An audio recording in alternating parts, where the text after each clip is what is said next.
Thank you to all my crew guys and everyone who helps me out. The car is definitely super fast, and I can't wait to race it again. It's going to be a super fun year in that car.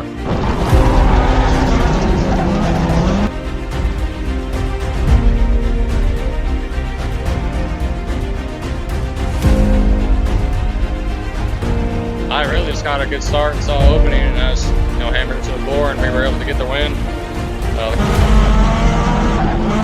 Not have anything for him. Taking the win will be Austin Gamble. Gamble will take the win. Look at Gamble. Where did that kid come from? Gamble with a 6-second lead. Austin Gamble coming across the line with the point. He's taking the win. Austin Gamble. Around to take the checkered flag. Going to be the number 7 machine of Austin Gamble.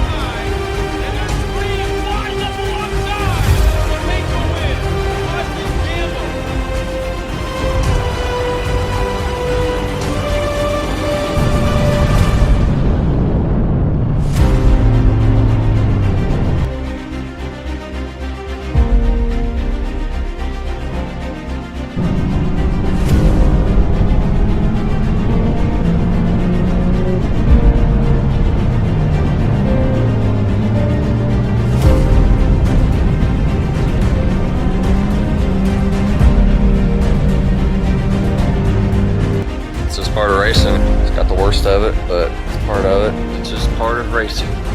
If you can stop that 7 car on his way in to make sure and check and let him know that he's losing fuel.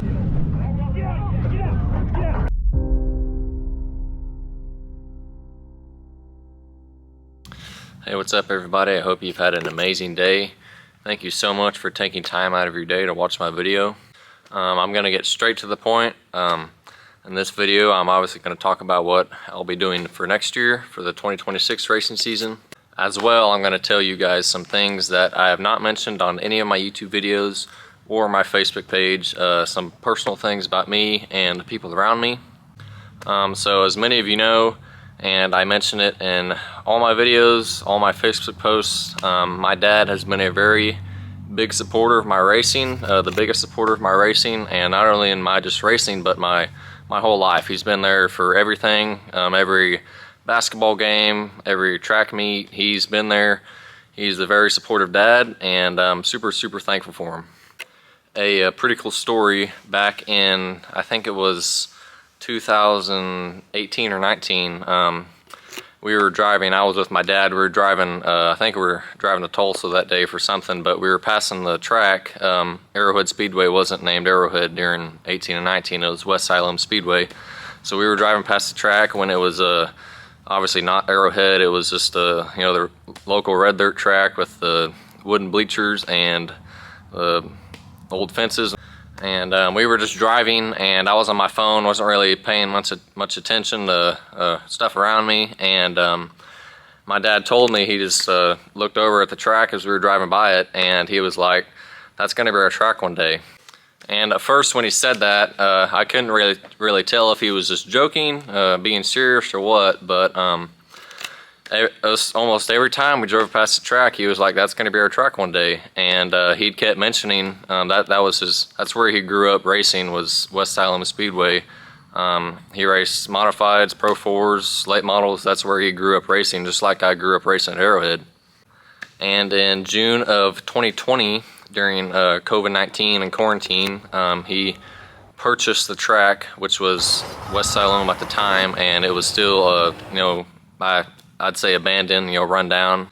And he worked very hard, put a lot of effort and time and money and resources into tearing down what used to be Arrowhead Speedway and building it up into the track it is today. I'm very proud of my dad for all he's done for Arrowhead Speedway. He's brought a lot of big people and names and series to the Midwest part of our area, the Arkansas, Kansas, Missouri, Oklahoma area. Once again, I couldn't believe it. The time period we took that he was tearing down the track and rebuilding it and putting new dirt on it, the concrete, the asphalt, the bleachers, the suites, just everything. I remember when we were tearing down the track, tearing down the walls and the buildings and everything, we were standing on the standing on the back stretch, I think, and we were just walking around seeing the track, and he just looked at me and said, "This is going to be one of the best tracks in the Midwest." And I will very, very confidently say that he has lived up to that statement. He's done a lot of things for the dirt track racing community in our area. But anyways, I thought I would mention that to you guys. Once again, proud of my dad. I'm very thankful to have him in my life. He's very supportive and the best dad I could ask for. This summer, I had the amazing opportunity to work for Steve Holzkamper in Oklahoma building CDR chassis. And my first day working at the shop, I had very little MIG welding experience, and I did just a little bit of cutting and bending metal back at school. Steve Holzkamper and Kyle Holzkamper basically took me under their wing and were very helpful and encouraging, and helping me learn a new skill that I very enjoyed doing. At the beginning of the summer, I really didn't know that much about it. I really didn't know anything about it. And when I went back to school in August, I wouldn't say I don't know if I could build it all on my own, but I watched Kyle and Steve build a lot of chassis and learned a lot. So thank you to Steve and Kyle for being very patient with me. I had some rough days and I had some good days. So thank you to Steve and Kyle for that opportunity. I'm very thankful to build CDR chassis with them, and a very cool experience, a summer I will never forget, and a job I will never forget. And this year was obviously my first year doing the whole YouTube thing and Facebook and just documenting everything on YouTube and social media. And my first platform, Instagram, which I started back in October, I think, it had a total of 629 views. And for YouTube, which obviously I did all my nights, have the cameras in the car, talking to the camera, everything like that, I had a total of 184,275 views for YouTube. And by far, my biggest viewed platform was Facebook, which was, it's crazy. I had a total of 437,952 views. That's just insane. Just some kid racing a front-wheel drive tuner in Oklahoma has brought that many eyes to dirt track racing. And the total amount of views for Instagram, YouTube, and Facebook was 622,856 views. Nearly 700,000 people have seen my name, Austin Gamble, or have come across my content. And it's just insane to think, man. At the beginning of the year, when I first started my first night of racing, and my first time talking to a camera, having someone turn on my GoPro in the car, it was I didn't really know what to expect. And I really enjoy making these videos.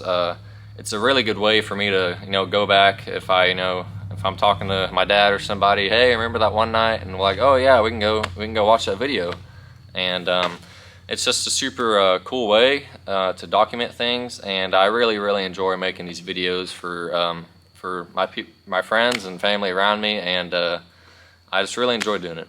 And for as long as I'm racing, I plan to keep doing this YouTube deal.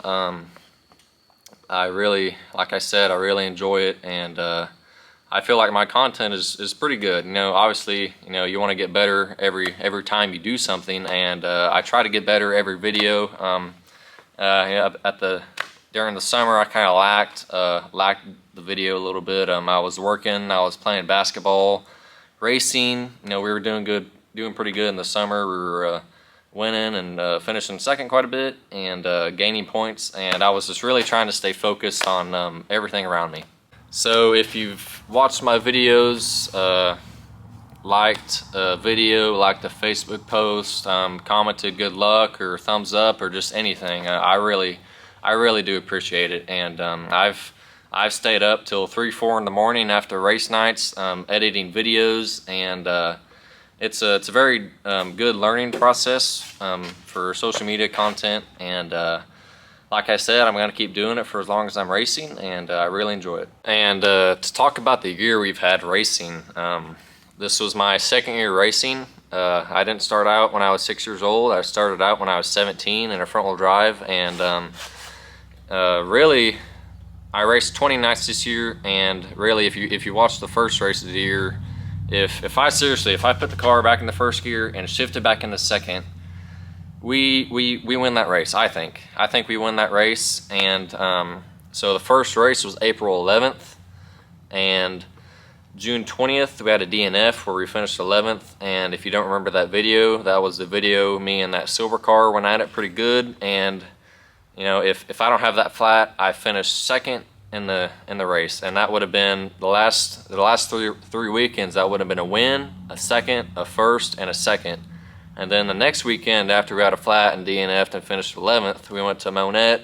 And if you are unaware of what happened at Monette Motor Speedway, be sure to go watch that video. It was the Larry Phillips Memorial Race, and we had the car to beat that night. We had the fastest car there, and unfortunately, some things happened.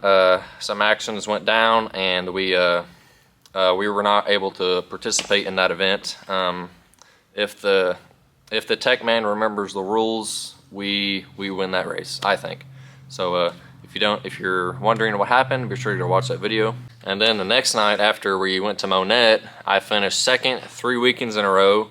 We finally got the win after the second place finishes on the Tuesday night rain check rumble.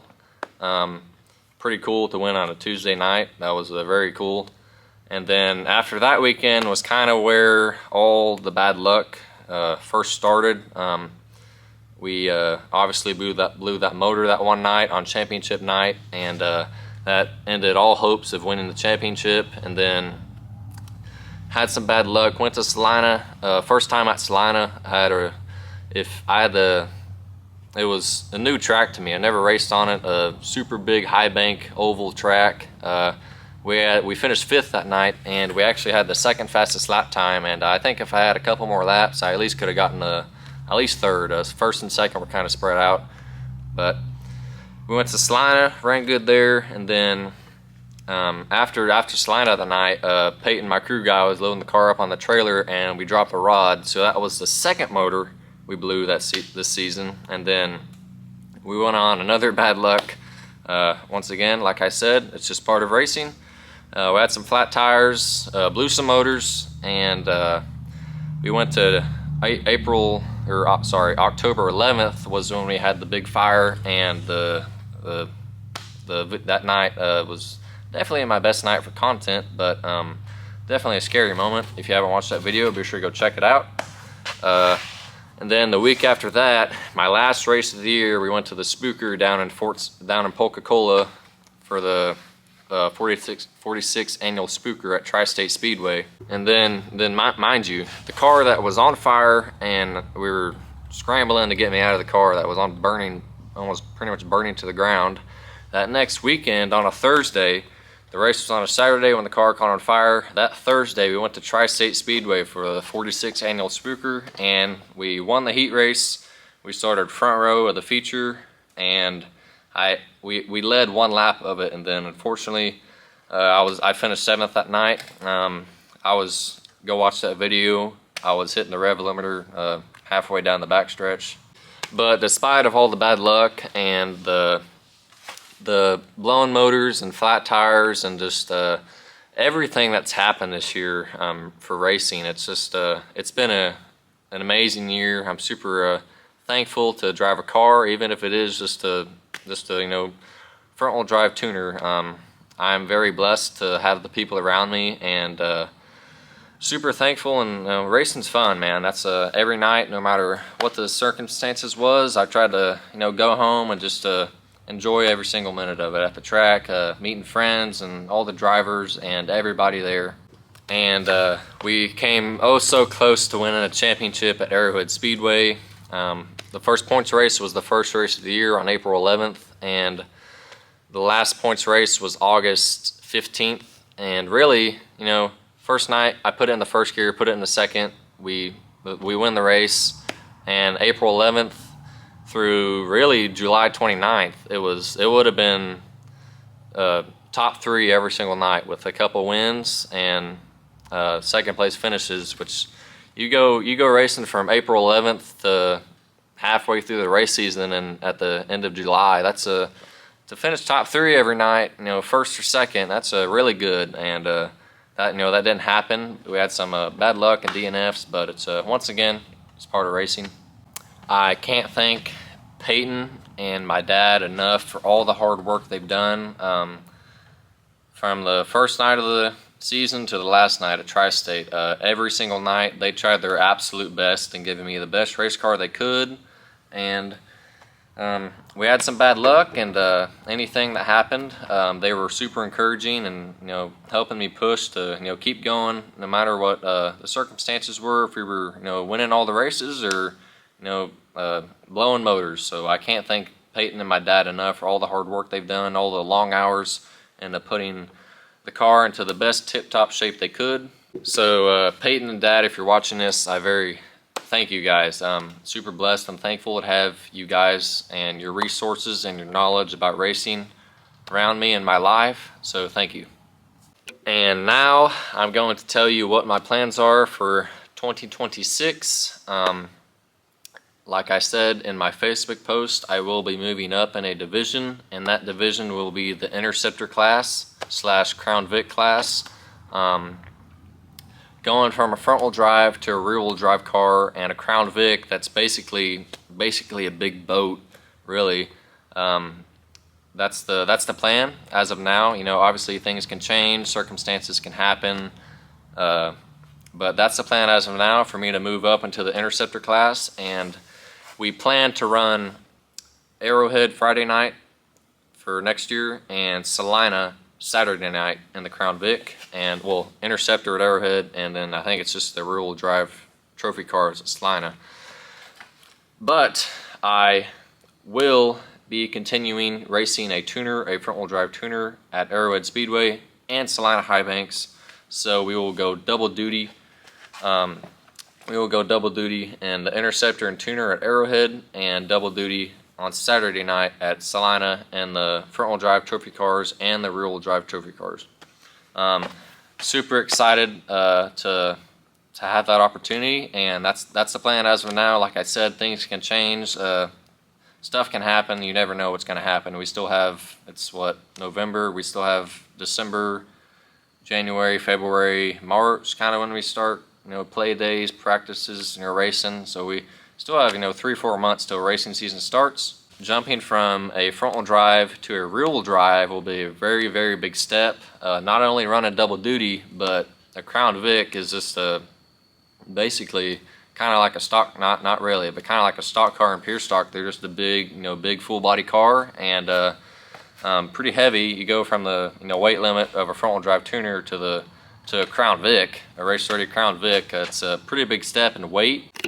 And I'm going to be honest with you, I think the thing that I'm looking forward to the most is just learning to, you know, you as a driver, you have your, you know, your skills and your habits of driving, you know, your car you drive. And then, you know, next year for me, I'm going to have another car that I'm going to drive, and you take that car and this car, and you try putting them together, and they are totally different. You know, a Crown Vic is a, you know, full body car, kind of like a pure stock and stock car. Not really, but, you know, it's a full body car, a very heavy car. And, you know, I jumped down from a tuner, which is a front wheel drive, you know, 4-cylinder street car that hardly weighs anything.